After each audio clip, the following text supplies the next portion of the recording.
case study analysis. Team members include John D., Ken J., David G., David B., Seraphin B., Regan C., Angela D., and I'm Augie W. To quickly summarize our case, we need to assist Chris, a recent MBA grad and son of a CEO of Mountain Man Brewing Company. Mountain Man is a West Virginia-based family-run brewing company that has been in operation for 80 years. The company has recently seen a decline in revenue, and Chris, armed with an MBA degree, has an idea to launch a second line of light beer to hopefully recover lost market share. I will turn it over to Angela now, who will go into a detailed strategic analysis to help Chris in the decision-making process. To further analyze the decision of Mountain Man to enter the light beer segment, we must first understand the current state and efficiency of their infrastructure. Mountain Man, though small in stature with a regional footprint, is a well-established brand with secured longevity. The brand has received multiple accolades, including being voted Best Beer in West Virginia 8 years in a row and Best Beer in Indiana. Its brand recognition is second to none, driven by two predominant factors: quality and its consumer brand loyalty. On the flip side, Mountain Man's core product line resides in the domestic premium side of the business, where revenue is shrinking consistently. While its brand recognition is strong, a large portion of their sales is from a small portion of its customer base. They need a bigger reach beyond their core customer and capture the loyalty of the younger beer drinker to remain relevant in the industry. Mountain Man relies heavily on grassroots marketing to grow awareness and sales. Their main competitors rely on national and out-of-home marketing to create awareness of the younger generation of beer drinkers. In order to stimulate change, a company has to instill belief within its key stakeholders. While trends point to a need for change, the culture within Mountain Man lacks the alignment and belief that its reach can grow beyond its core customer. The light beer market is the only segment of beer that demonstrates growth at a pace of 4% annually. Mountain Man already overcame initial obstacles of competing priorities with its distributors by creating an internal sales force to increase brand awareness in their off-premise accounts. They can utilize the same strategy to establish Mountain Man Light within the marketplace. Mountain Man already rates high in brand awareness with the younger light beer drinkers. This demographic knows about the Mountain Man brand and shows an appreciation for its association with independent breweries. Unfortunately, Mountain Man ranks low in preference of the younger beer drinker. It does not have the product that resonates with this demographic. On paper, Mountain Man also lacks the financial capacity to compete with the national brands that own 74% of the beer shipments. Essentially, Mountain Man is its own biggest threat. Its culture is loyal to their own original product and does not want to deviate from that strategy. Companies who held that same point of view, like Kodak and Blockbuster, quickly failed by having the inability to adapt with the customer trends. If companies don't have the cultural belief to take calculated risks to change their trajectory, it's quite possible this will lead to their demise. While the need to change seems evident, there are some advantages to remain focused on their core product line. Mountain Man already has a loyal product following, dominating loyalty at 53% versus 42% for Bud and 36% for Bud Light. Why not just reposition itself within its core product line and customer base, since it already has demonstrated loyalty above the national brands? Staying the course with its product line also avoids the potential risk of cannibalization of sales. There's a chance they will not gain distribution within its off-premise accounts or guarantee that its distributors will agree to carry Mountain Man Light. Keeping with their current strategy maintains balance and alignment within its organization and shows Mountain Man's customer base that they are their top priority. It keeps margins strong, maintains efficiency within its product lines, and protects the quality of their overall brand. Conversely, if Mountain Man does not segue into the light beer segment, it will alienate a key market segment of younger beer drinkers and run the risk of becoming irrelevant. It will also eliminate the ability to capture the loyalty of the female beer drinker, a virtually untapped resource for Mountain Man. With the evolution of innovation both inside and outside of beer, Mountain Man already risks losing shelf space in its off-premise accounts to competitors. By delving into the light beer segment, Mountain Man will leverage the growth of light beer, which encompasses 50.4% of total volume sales in 2005 versus 29.8% in 2001. This would give Mountain Man the chance to capture the younger consumer who shows an affinity to light beer.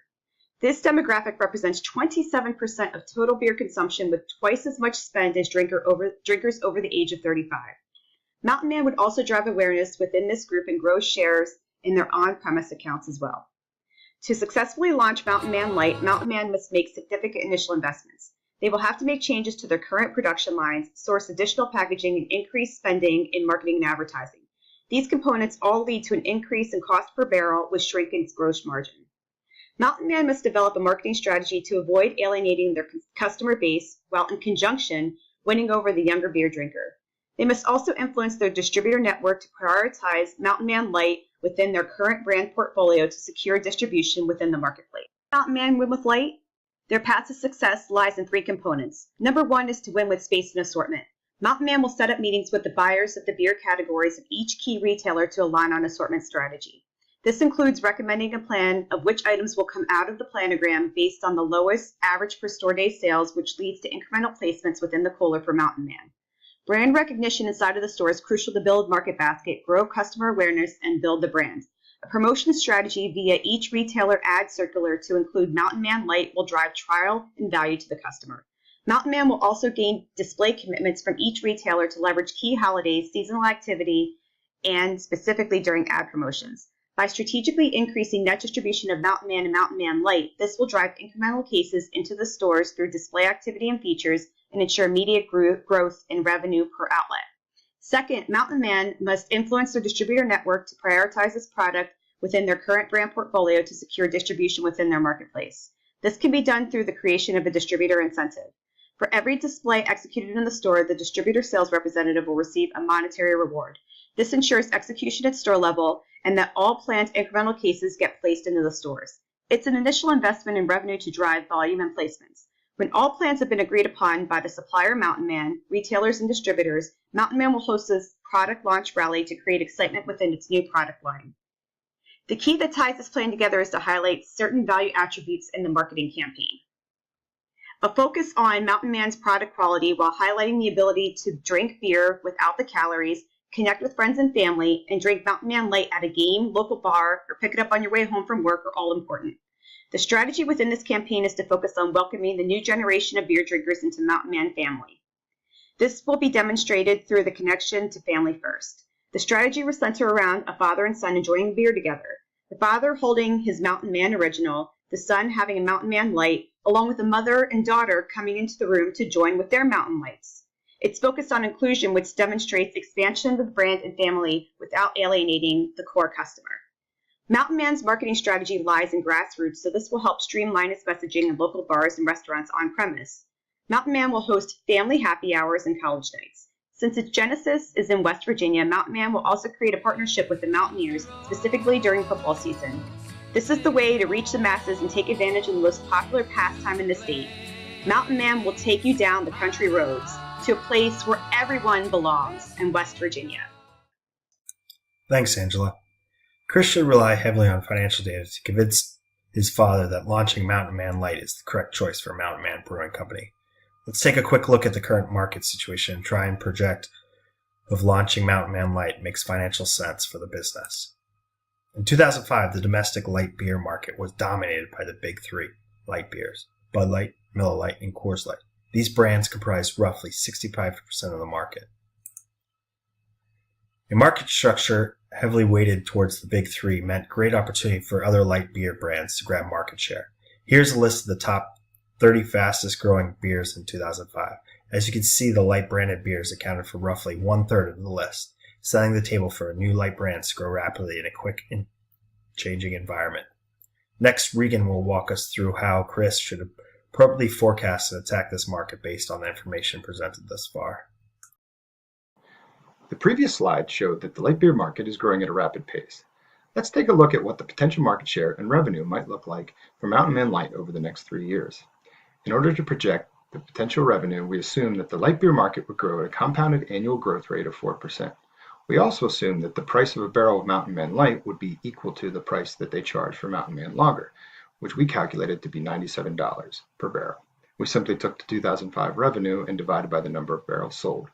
Finally, we assume that the strategies mentioned previously, Mountain Man Light would gain a 1/4 point of the East Central region's light beer in year 1 and increase this market share by 0.25% in subsequent years.